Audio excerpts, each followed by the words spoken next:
कहाँ बाड़ी धरती माता, कहाँ आसमान हो, कहाँ बाड़ी आपन मम्मी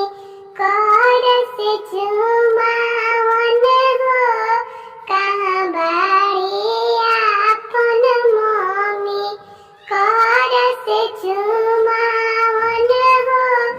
नीचे बाड़ी धरती माता,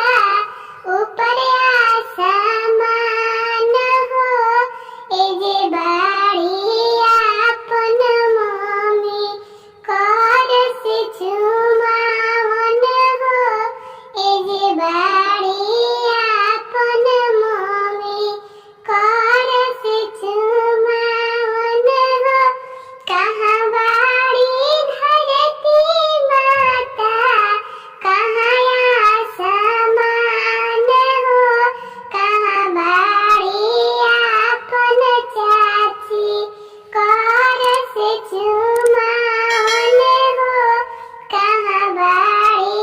आपन चाची कर से